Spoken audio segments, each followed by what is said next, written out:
Dalam nama Bapa, Putra, dan Roh Kudus. Amin. Ibu Bapak, saudari-saudaraku yang terkasih, salam bantul kasih, berkah dalam.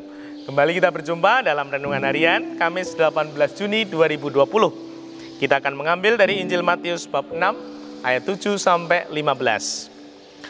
Dalam khotbah di bukit, berkatalah Yesus, "Bila kalian berdoa, janganlah bertele-tele seperti kebiasaan orang yang tidak mengenal Allah.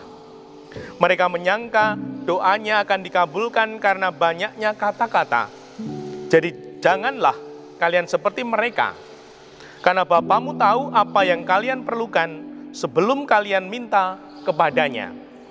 Maka berdoalah kalian demikian: Bapa kami yang ada di surga, dimuliakanlah namamu, datanglah kerajaanmu, jadilah kehendak-Mu di atas bumi seperti di surga. Berilah kami pada hari ini makanan kami yang secukupnya, dan ampunilah kesalahan kami seperti kami pun mengampuni yang bersalah kepada kami. Dan janganlah membawa kami ke dalam pencobaan, tetapi bebaskanlah kami dari yang jahat. Amin. Karena jikalau kalian mengampuni kesalahan orang, Bapamu yang di surga akan mengampuni kalian pula.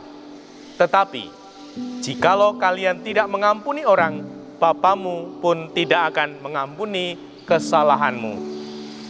Demikianlah Injil Tuhan. Terpujilah Kristus. Saudari-saudaraku yang terkasih, Tuhan Maha tahu. Sebelum kita mengungkapkan sesuatu kepada Tuhan, Tuhan sudah tahu kebutuhan kita. Dikatakan di sini, saya kutipkan, "Karena Bapamu tahu apa yang kalian perlukan sebelum kalian minta kepadanya." Wah, Tuhan itu sangat luar biasa. Semoga kita meyakininya, sehingga kita sungguh-sungguh tidak seperti yang dikatakan dalam Injil. Bila kalian berdoa, janganlah bertele-tele. Tidak usah banyak kata, tidak usah susunan kata yang baik. Itu bukan yang dikehendaki Tuhan. Karena Tuhan sudah tahu sebelum kita mengungkapkannya kepada Tuhan. Untuk itu, kalau kita berdoa, Tuhan mengatakan supaya kita berdoa seperti Bapa kami yang ada di surga. Itu berarti apa? Yang pertama, yang penting, kalau kita berdoa, ada kesungguhan. Ada sungguh niat. Aku mau berdoa. Persiapannya ada. Kalau mau berdoa, ya menyiapkan diri. Pakai baju yang pantas. Karena mau bertemu dengan Tuhan. Sikapnya pun mosok berdoa sambil leyeh-leyeh atau sambil tiduran. Nah, berdoa dengan sikap yang baik. Lalu juga isi doanya tidak usah bertele-tele. "Tuhan, inilah aku, anakmu. Aku baru mengalami ini. Aku mohon kelimpahan rahmat-Mu." Itu lebih yang dikehendaki Tuhan, bukan doa yang bertele-tele. Yang kedua, dia juga sungguh-sungguh punya niat besar.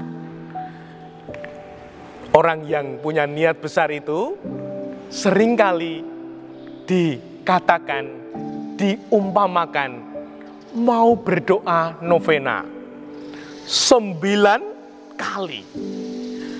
Doanya sama, jamnya sama. Itu menunjukkan niat besar. Nah, saudari-saudara yang terkasih, ibu bapak sudah pernah belum novena? Nah, kalau belum, boleh dicoba. Itu menunjukkan niat besar. Mau 9 kali. Jam yang sama, doa yang sama. Itu sungguh menunjukkan aku ingin mendekati, berpasrah kepada Tuhan. Lalu yang ketiga, kepasrahan.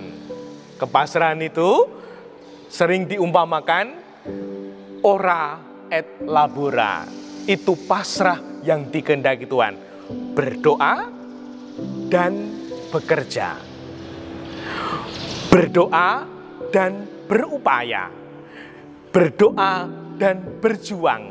Sehingga tidak hanya berdoa kepasrahan di dalam Tuhan itu, namun sungguh ada doanya, ada usaha, ada kerja, ada upayanya. Nah, semoga dengan demikian sungguh hidup kita dilimpahi Tuhan saat kita berserah menyembah Tuhan kita, sumber hidup, sumber berkah kita. Dimuliakanlah Tuhan kini dan sepanjang masa. Salam bantul kasih, berkah dalam. Dalam Bapa, Putra, dan Roh Kudus. Amin.